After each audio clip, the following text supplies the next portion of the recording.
Hi guys, welcome back to the channel. So आज हम review करने वाले हैं न्यू टाटा अल्ट्रॉस फेसलिफ्ट का प्योर वेरिएंट। ये बेस से एक ऊपर वाला वेरिएंट है और अगर आप डीजल लेने का प्लान कर रहे हैं then this is the base variant because यहाँ से डीजल स्टार्ट होता है। So that is why it's such an important variant. So यहाँ पे क्या क्या फीचर्स हैं और क्या आपको इसको लेना चाहिए कि नहीं, आज अपन इसके बारे में बात करेंगे। So before we start, special thanks to Frontier Motorcorp for helping me out. तो आपको टाटा का कोई भी प्रोडक्ट देखना है, शोरूम की सारी कॉन्टैक्ट डिटेल्स आपको डिस्क्रिप्शन में मिल जाएंगी। You can contact them. Let's start with the video. Start करते हैं आज का वीडियो। सबसे पहले मैं आपको टाटा अल्ट्रॉस फेसलिफ्ट के प्योर वेरिएंट का प्राइस बता देता हूँ। सो ये स्टार्ट होती है from 7.69 lakh and goes till 9.15 lakh ex showroom. यहाँ पे आपको पेट्रोल में AMT, CNG, डीजल सारे ऑप्शन मिलेंगे। And also in terms of colours यहाँ पे आपको सारे के सारे कलर्स मिलने वाले हैं। अगर आप बेस वेरिएंट स्मार्ट के साथ जाओगे ना तो वहाँ पे सिर्फ 2 ही कलर अवेलेबल हैं, but from the pure variant सारे के सारे कलर्स अवेलेबल हैं। सो वो एक बढ़िया बात है। अब यहाँ पे क्या क्या फीचर्स हैं उसके बारे में बात करते हैं। सो फर्स्ट ऑफ ऑल यहाँ से आपका डीजल स्टार्ट होता है। अगर आपको डीजल का बेस वेरिएंट चाहिए ना तो ये आपका बेस वेरिएंट है बिकॉज स्मार्ट में आपको डीजल नहीं मिलेगा। सो डीजल का ये बेस वेरिएंट है and that is why this is such an important variant. और अगर मैं डिज़ाइन के बारे में बात करूँ, बढ़िया दिखती है यार Altroz, like in this Nardo grey colour. मैं तो इसको नार्डो ग्रे ही बोलूँगा। काफ़ी बढ़िया दिखती है, एकदम cuts, creases, sharp lines. So all of that is very good. बाकी यहाँ पे न्यू टाटा का एम्बलम है, ये आपको ग्लॉस ब्लैक में मिलेगा। उसके बाद DRLs, full LED headlight, fog lamp नहीं है बट ये आप बाद में भी लगवा सकते हैं, नॉट अ बिग थिंग। और यहाँ पे आपको पूरे कट्स एंड क्रीसेस और पूरा डिज़ाइन वगैरह। सो all of that looks very good. बाकी अपन चलते हैं इस गाड़ी के इंजन की तरफ बिकॉज यहाँ पे आपको मल्टीपल पावर ट्रेन के ऑप्शन मिलेंगे। सो वो मैं आपको बता देता हूँ। सो यहाँ पे आपको सबसे पहले 1.2 litre 3 cylinder naturally aspirated petrol engine मिलेगा जो कि प्रोड्यूस करता है 88 PS एंड 115 न्यूटन मीटर का टॉर्क। इसमें आपको मैनुअल या फिर AMT दोनों ऑप्शन मिलेंगे और इसमें आपको CNG का भी ऑप्शन मिलेगा। सो अगर आपको फैक्ट्री फिटेड CNG चाहिए that is also available. And then we have the 1.5 litre diesel engine जो कि प्रोड्यूस करता है 90 PS एंड 200 न्यूटन मीटर का टॉर्क। अगर मेरे को डिसाइड करना होता ना, मैं यार डीजल के साथ जाता बिकॉज पेट्रोल इंजन में उतनी अच्छी पावर नहीं है। डीजल में यार बढ़िया पावर है, the torque is very good. बाकी डीजल में आपको कोई भी ऑटोमेटिक नहीं मिलेगा, सिर्फ मैनुअल है। सो वो एक बात है। बाकी ये इस गाड़ी का इंजन बे, यहाँ पे इंसुलेशन है। इन terms of build quality Tata की गाड़ी है यार, सो बिल्ड क्वालिटी के मामले में कोई भी दिक्कत नहीं है। प्रॉपर आपको यहाँ पे सेफ्टी मिलेगी। एना अपन आते हैं इस गाड़ी के साइड प्रोफाइल की तरफ। सो साइड से यस, यहाँ पे आपको एक तरीके से मोनोब्लॉक व्हील्स मिलने वाले हैं, मोनोब्लॉक जैसे दिखते हैं एंड विद दिस कलर काफ़ी बढ़िया दिख रहे हैं। बाकी कट्स, क्रीसेस, ये पूरा ब्लैकड आउट है। सो all of that looks very good. And चलते हैं अपन इसके व्हील्स की तरफ। सो यहाँ पे आपको स्टील व्हील्स मिलेंगे with wheel covers. So blacked out wheel covers हैं और इसमें आपको ये डिज़ाइन वगैरह भी मिलेगा। सो बढ़िया दिखते हैं एज सच, मतलब मेरे को ख़राब नहीं लग रहे हैं। सो बढ़िया है। बाकी प्रोफाइल के बारे में बात की जाए so it's 185/60 R16। So 16 inch के व्हील्स हैं। बाकी यहाँ पे ब्लैकड आउट ORVM और इसमें आपको ऑटो फोल्ड का फीचर भी मिलेगा। सो ऑटो फोल्डिंग है।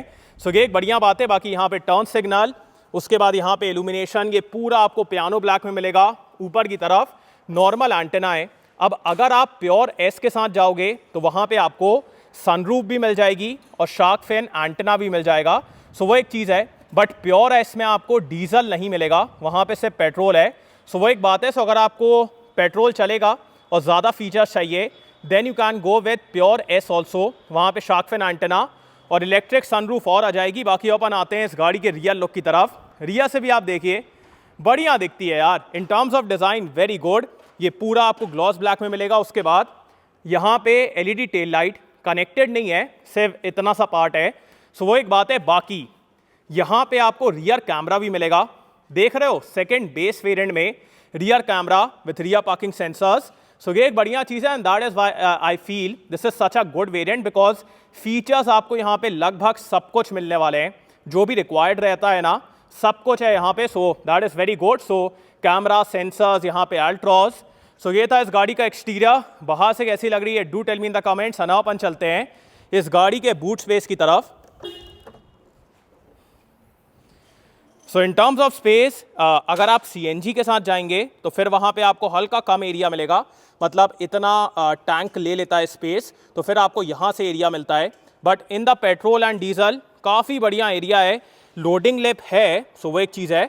बट अपार्ट फ्रॉम दैट काफ़ी अच्छा एरिया है, सिंगल सीट है, not 60/40, so space and all is good. बाकी इसको अभी भी इम्प्रूव नहीं किया गया है बाकी यहाँ पे हुक्स वगैरह हैं, और नीचे की तरफ we have the spare wheel, तो वो मैं आपको दिखा देता हूँ।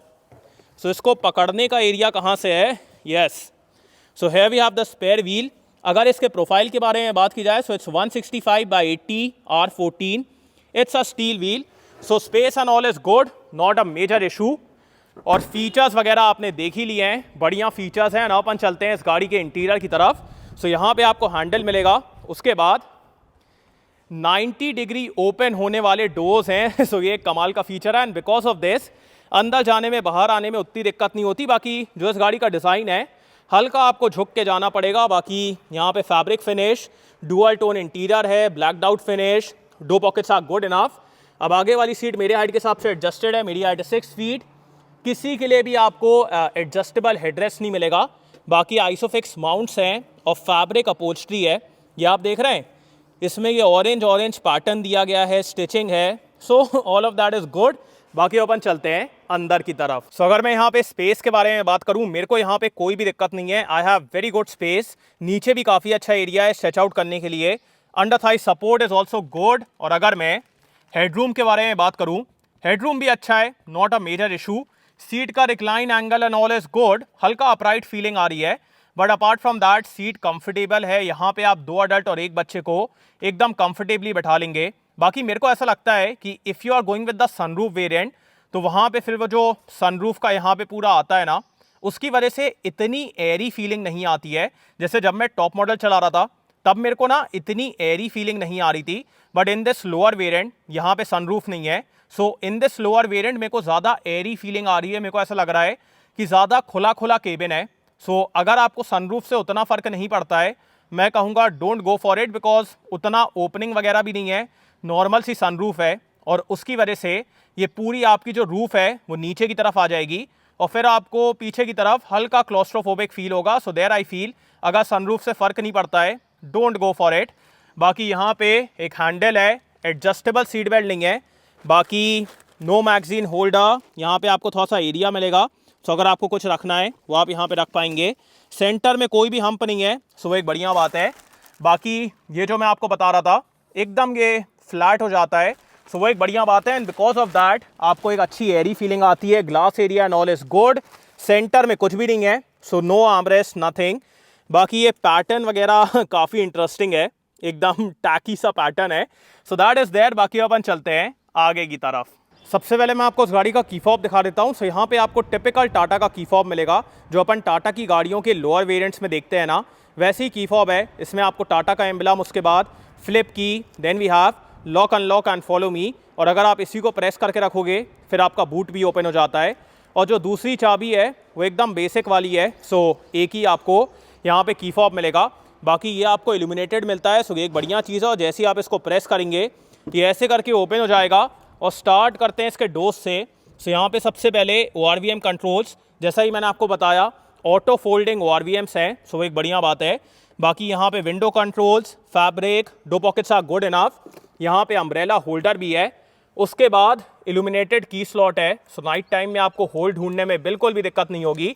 और यहाँ पे थोड़ा सा एरिया भी दिया गया है। उसके बाद हाइट एडजस्टेबल ड्राइवर सीट है, ये भी एक कमाल का फीचर है, so that is also good. And fabric upholstery. और अपन चलते हैं अंदर की तरफ। अब जैसे ही आप इस गाड़ी के अंदर बैठेंगे आपको यहाँ पे नया डैशबोर्ड मिलेगा, but in terms of fit and finish Tata को यार अभी भी काम करने की ज़रूरत है, बिकॉज ये आप देख रहे हैं इतना ज़्यादा अनइवन पैनल गैप है, उसके बाद ये वाला पैनल गैप, एंड ऑल्सो ये पूरा शेक हो रहा है यार। So in terms of fit and finish Tata really needs to step up their game. बाकी स्टार्ट करते हैं इसके स्टेयरिंग से। सो नॉर्मल स्टेयरिंग है, लेदर रैप नहीं है, बट इसमें ये अच्छी फिनिशिंग दी गई है, फ्लैट बॉटम है, इल्यूमिनेटेड लोगो भी है। और यहाँ पे आपको क्रूज कंट्रोल ही मिलेगा, जो कि आज सेकंड बेस वेरिएंट में एक काफ़ी कमाल का फीचर है। बाकी यहाँ पे multimedia controls, then we have auto headlamps and rain sensing wipers. यार मल्टीपल मतलब ये चीज़ें दी गई हैं, सो ये एक बढ़िया बात है। और स्टेयरिंग में सिर्फ टिल्ट का एडजस्टमेंट है, टेलीस्कोपिक नहीं है, बट चलो ठीक है, मतलब क्या बोले। अब अपन आते हैं इस गाड़ी के इंस्ट्रूमेंट क्लस्टर की तरफ। सो ये पूरा डिजिटल है। यहाँ पे टैकोमीटर, सेंटर में MID है, यहाँ पे temperature and all, so all of that is there. और इसमें आपको क्या क्या मिलेगा वो मैं आपको दिखा देता हूँ। So trip A, trip B, odometer, then we have आप कौन से मोड में हैं, और यहाँ पे instant fuel economy and all. So multiple चीज़ें हैं और आप यहाँ से आराम से देखिए। So you can look at all of that. और अच्छा सिस्टम है, रीड वगैरह करने में कोई मेजर दिक्कत नहीं है, so not a major issue. बाकी अब अपन आते हैं इस गाड़ी के इंफोटेनमेंट सिस्टम की तरफ। सो ये 7 इंचेस का है, हल्का सा शेक होता है बट चलो ठीक है। इसका touch response and all is okay, उतना बढ़िया नहीं है, डिसेंट सिस्टम है। बाकी इसमें आपको Android auto, Apple CarPlay, what 3 words, उसके बाद डूडल, ड्राइव नेक्स्ट, ये सारी चीज़ें मिल जाएंगी, park assist, so all of that is there. So ठीक है, डिसेंट सिस्टम है। And if I show you the rear camera, camera quality यार काफ़ी अच्छी है, बिकॉज यहाँ पे आपको अडेप्टिव गाइडलाइंस मिलेंगी। सो अडेप्टिव गाइडलाइंस हैं और clarity and all is good. So camera अच्छा है, बाकी फिट एंड फिनिश थोड़ी बेटर होनी चाहिए। बाकी यहाँ पे ये पूरा टेक्सचर दिया गया है। And then we have automatic climate control. ये भी यार एक कमाल की चीज़ है, बिकॉज यूजुअली अपन एकदम टॉप एंड वेरिएंट में ऑटोमेटिक क्लाइमेट कंट्रोल देखते हैं, बट यहाँ पे आपको सेकेंड बेस वेरिएंट में ऑटोमेटिक क्लाइमेट कंट्रोल मिलेगा। उसके बाद auto start stop, then we have eco and city mode, so वो आपको यहाँ पे मिलने वाला है। उसके बाद लॉक अनलॉक करने के लिए हैजर्ड लाइट, और इसका touch response and all is good, इसको यूज़ करने में आपको दिक्कत नहीं होगी। सो ये अच्छे तरीके से काम कर रहा है। उसके बाद यहाँ पे USB, then we have a Type-C 12 volt, यहाँ पे काफ़ी अच्छा एरिया है। This is the gear lever. Gear lever यार बेटर करना चाहिए, बाकी यहाँ पे कुछ भी नहीं है। 2 कप होल्डर्स हैं, नो सेंटर आर्मरेस्ट। बाकी ग्लव बॉक्स के अंदर आपको अच्छा खासा एरिया मिलेगा। यहाँ पे पिकॉक भी है और मल्टीपल कंपार्टमेंट्स हैं, सो कप रखने के लिए, पेन रखने के लिए, all of that is there, और काफ़ी अच्छा एरिया है। बाकी यहाँ पे मैनुअली डिमिंग IRVM है। Then we have a ticket holder, यहाँ पे LED लाइट्स, सो एक बढ़िया बात है। और यहाँ पे एक मिरर है। बाकी अगर आपको सनरूफ चाहिए तो you can go with pure S variant, तो वहाँ पे आपको सनरूफ और शार्क फिन एंटेना, ये दोनों चीज़ें मिल जाएंगी। एंड अपन आते हैं इस गाड़ी के सेफ्टी फीचर्स की तरफ। सो यहाँ पे आपको 6 एयरबैग्स, ABS, EBD, ये सारी चीज़ें मिलने वाली हैं। और वैसे भी यार टाटा के साथ सेफ्टी के मामले में दिक्कत नहीं है, सो safety is not an issue. बाकी अब बात करते हैं कि आपको ये वाला वेरिएंट लेना चाहिए कि नहीं। गाइस अकॉर्डिंग टू मी, अगर आप एक हैचबैक लेने का प्लान कर रहे हैं, फिर मैं कहूँगा कि अल्ट्रॉस का प्योर वेरिएंट एक काफ़ी अच्छा वेरिएंट है, बिकॉज यहाँ पे आपको लगभग सब कुछ मिल रहा है। Auto headlamps, rain sensing wipers, infotainment system, उसके बाद Android auto, Apple CarPlay, then we have the headlights and all, और मल्टीपल पावर ट्रेन के ऑप्शन है। सो देयर आई फील काफ़ी कमाल का वेरिएंट है। और इस वेरिएंट में आपको कुछ भी नहीं लगवाना पड़ेगा, not even the rear camera. Rear camera भी यार यहाँ पे आपको मिलने वाला है, सो कोई भी चीज़ आपको लगवाने की ज़रूरत नहीं है। और अगर आपको सनरूफ वगैरह चाहिए, गो विथ प्योर S, वहाँ पे आपको सनरूफ भी मिल जाएगी। सो लिटरली यार काफ़ी कमाल का वेरिएंट है। बाकी इन टर्म्स ऑफ इंजन्स, मेरे को ऐसा लगता है कि अगर आप इस गाड़ी को पेट्रोल में लेने का प्लान कर रहे हैं, फिर मैं कहूँगा गो फॉर बलिनो और i20, बिकॉज वहाँ पे इंजन ज़्यादा बेटर है। बट अगर आप इस गाड़ी को डीजल में लेना चाहते हो, then this is the only option. And also the diesel engine is very good. So यहाँ से आपका डीजल इंजन स्टार्ट होता है, और डीजल का ये बेस वेरिएंट है। और बेस वेरिएंट में यार यहाँ पे आपको इतनी चीज़ें मिल रही हैं। सो अगर आप डीजल हैचबैक लेना चाहते हैं with a very good mileage, very good power, because जब मैं इस गाड़ी को बैंगलोर में चला रहा था, वहाँ पे ये गाड़ी मेरे को 21 किलोमीटर्स पर लीटर का माइलेज दे रही थी in diesel, not in petrol. So diesel में मेरे को काफ़ी बढ़िया माइलेज मिला और पावर भी काफ़ी अच्छी है। सो देयर आई फील कि अगर आप डीजल हैचबैक लेना चाहते हैं, go with this variant diesel के साथ। पेट्रोल में आई से गो फॉर बलिनो, i20, जो भी आपको पसंद आती है, बिकॉज यहाँ पे petrol engine is not that good. So आपको ये प्योर वेरिएंट कैसा लगा, do tell me in the comments. Thanks for watching guys, hope I like this video. इसको लाइक कर देना, सब्सक्राइब करना, बेल आइकन दबा देना, एंड कमेंट डाउन बिलो आपको कैसा लगा इन नेक्स्ट वीडियो। बाय।